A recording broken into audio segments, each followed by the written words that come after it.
ആരാധനാലയങ്ങൾ ഇടിച്ചു പൊളിക്കാൻ 6 കമ്മിറ്റിയെ നിയോഗിച്ചിരിക്കുന്നു. രാവിലെ ഉള്ള ചായ തന്നൂടെ? അയ്യോ, ചായ തന്നൂടെ വസന്ത കോകിലേ? ഇവള് ചത്ത. എന്താ? അല്ല, ചായ വേണോന്ന് പറഞ്ഞായിരുന്നു. അല്ല, ചാരായം വേണോന്ന് പറഞ്ഞ പോലെ തോന്നി. അത് തോന്നലായിരുന്നു. അത് ശരി, ഒന്ന് പിടിച്ചേ. ഒന്ന് കാലിങ്ങോട്ട് മാറ്റോ, ഒന്നിങ്ങോട്ട് മാറ്റോ.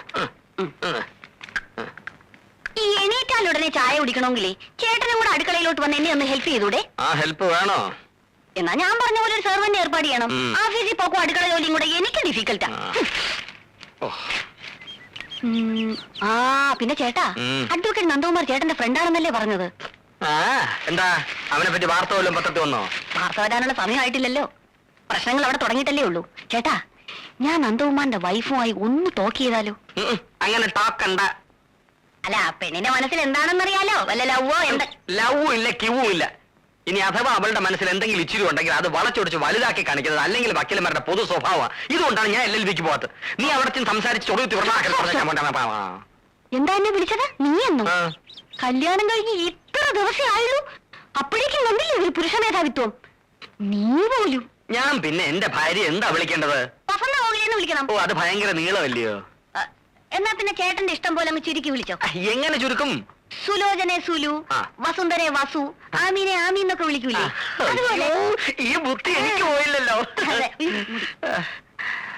വസന്ത കോകില, വസന്ത എന്ന് വിളിച്ചാലോ? അയ്യോ, അത് വേണ്ട. അത് കോഴികൾക്ക് വരുന്ന ഒരു അസുഖം. കോകിലെന്ന് വിളിച്ചാ? അയ്യോ, അത് വേണ്ട. നിന്റെ ശബ്ദം വെച്ച് നോക്കുമ്പോ ഒട്ടും ശരിയാവൂല. ഞാൻ ഒരു കാര്യം ചെയ്യാം. ആദ്യത്തെ അവസാനത്തെ അക്ഷരം ഒഴിച്ച് ബാക്കിയെല്ലാം കളയാം. വസന്ത കോകില, വാ ല വല. കൊള്ളാം. വലേ. ആൾക്കാർക്ക് റോഡിൽ എന്താ കാര്യം? ജലദോഷം അല്ല, മുടി ദോഷം.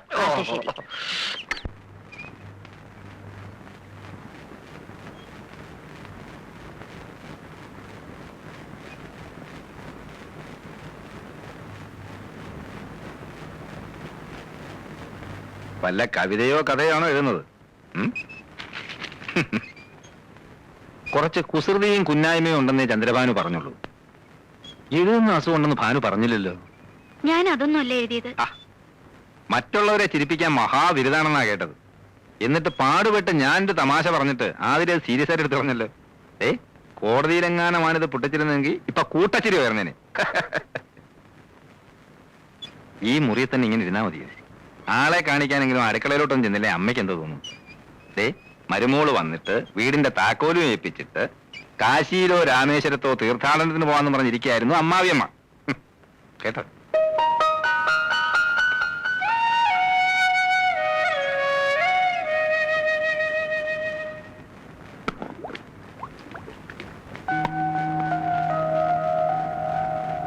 അടുക്കള കാര്യങ്ങളിൽ അമ്മയെ സഹായിച്ചിരുന്നത് അനിയത്തിയാണെന്ന് ഞാൻ അറിഞ്ഞു. അതുകൊണ്ടാ അടുക്കള കയറാനൊരു മടി. സാരമില്ല, അമ്മ എല്ലാം പഠിപ്പിച്ചു തരാം. ഇതാ മേശപ്പുറത്തോട്ട് വയ്ക്ക്. അമ്മയ്ക്ക് ചെയ്യാൻ വയ്യാഞ്ഞിട്ടല്ല, ഭാര്യമാര് വെച്ചു വിളമ്പുന്നത് കഴിക്കാനാ ഭർത്താക്കന്മാർക്ക് ഇഷ്ടം. അവരുടെ ഇഷ്ടാനിഷ്ടങ്ങൾ അറിഞ്ഞു പെരുമാറുന്നതാ ഒരു പെണ്ണിന്റെ മിടുക്ക്. അങ്ങനെയൊക്കെയാ നമ്മൾ അവരുടെ മനസ്സിൽ കടന്നുകൂടേണ്ടത്. എന്താ ചെയ്യേണ്ടതെന്ന് പറഞ്ഞാ മതി. ആദ്യമൊക്കെ ഞാനും ഇങ്ങനെയായിരുന്നു. അന്ന് പെൺകുട്ടികൾക്ക് ഇന്നുള്ള സ്വാതന്ത്ര്യമൊന്നുമില്ലല്ലോ. ഒരു വർഷം വല്ലാത്ത ശ്വാസം മുട്ടലായിരുന്നു. അത് ചെയ്താ കുറ്റമാകുമോ, ഇത് ചെയ്താ കുറ്റമാകുമോ എന്ന് ശങ്ക. അമ്മായിയമ്മ പോരെന്നൊക്കെ കേട്ടിട്ടില്ലേ? അത് ശരിക്കും അനുഭവിച്ചു. അവരുടെ മുമ്പിൽ നേരെ നിന്ന് സംസാരിച്ചു തന്നെ 2 വർഷം കഴിഞ്ഞ. ഇവിടെ അതൊന്നും വേണ്ടി വരില്ല. ഈ വീട്ടിലെ കാര്യങ്ങൾ നോക്കേണ്ടത് നീയാ. പിന്നെ ഭർത്താവിന്റെ അമ്മയാണെന്നുള്ള ഒരു സ്ഥാനം മാത്രമേ എനിക്കുള്ളൂ. ഇനി മോടെ ഇഷ്ടത്തിനായി ഇവിടെ സ്ഥാനം. ആട്ടെ, രാത്രിയിൽ ആഹാരം അവിടെ എത്ര മണിക്കാ? ഈ സമയത്താ. എന്നാ നന്ദനെ വിളിച്ചോളൂ, അമ്മ വിളമ്പാ.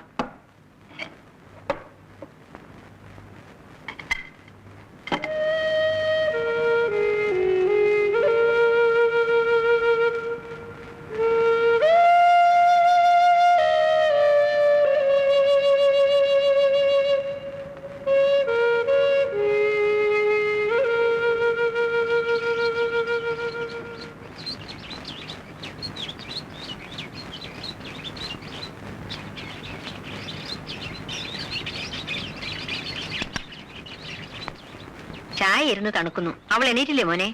ഉണർന്ന് കിടക്കാന്നാ തോന്നുന്നത്. എന്നാൽ ഇനി അവൾ എണീറ്റിട്ട് ചൂടാക്കാം. അമ്മേ, അമ്മ ശ്രദ്ധിച്ചോ? അവൾക്ക് എന്തോ ഒരു പ്രയാസം. വന്ന് കയറിയപ്പം മുതൽ ഞാൻ ശ്രദ്ധിക്കുന്നതാ. എന്തു പ്രയാസം? അമ്മ എന്നെ മറക്കണ്ട. അമ്മയ്ക്കും തോന്നിയില്ലേ? നമുക്ക് തെറ്റുപറ്റിയോ അമ്മേ?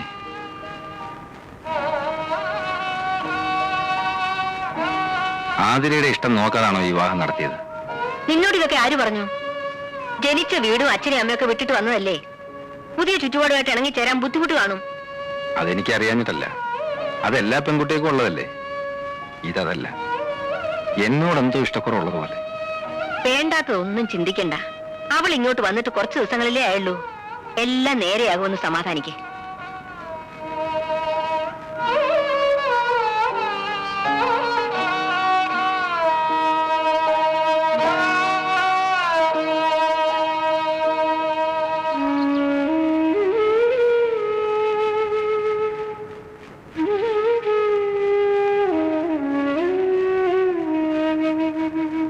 ഇന്നെന്താ പല്ലുതേപ്പും കുളിയും ഒക്കെ വേണ്ടാന്ന് വെച്ചോ?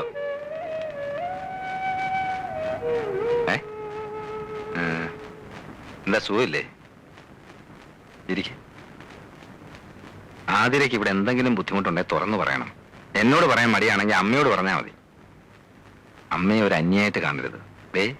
അമ്മ വെറും പാവാ. കാര്യമായിട്ട് എന്തോ പ്രയാസമുണ്ട്. മുഖം കണ്ടാലറിയാം.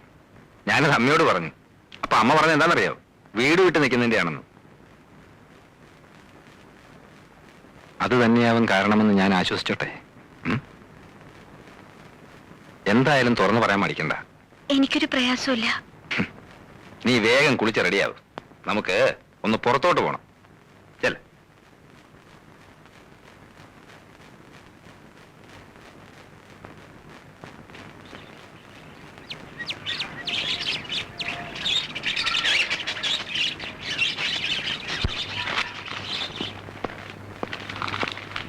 അല്ല, ഒരുങ്ങാൻ പറഞ്ഞിട്ട് ഒരുങ്ങിയില്ലേ? ഞാൻ മരുന്നില്ല. അതെന്താ? എനിക്ക് നല്ല മൂടില്ല. അതിന്റെ കാരണമാ ചോദിച്ചത്. ഇവിടെ കാലെടുത്ത് കുത്തി അന്ന് പോലെ ശ്രദ്ധിക്കുന്നതാ. എന്തെങ്കിലും ചോദിച്ചാൽ മറുപടിയില്ല. എപ്പോഴും ഇങ്ങനെ മോൻ വീർപ്പിച്ചിരിക്കാൻ ഇവിടെ ഉള്ളവർ എന്ത് തെറ്റ് ചെയ്തു? ഞാനും അമ്മയും. ഇനി ഞാൻ പെരുമാറുന്ന ഇഷ്ടമാവുന്നില്ല, അത് പറയണം. ഒന്നും മിണ്ടാതെയും പറയാതെ ഇരുന്ന നിന്റെ ഉള്ളിൽ ഇപ്പം എന്താണെന്ന് ഞാൻ അങ്ങനെ അറിയും.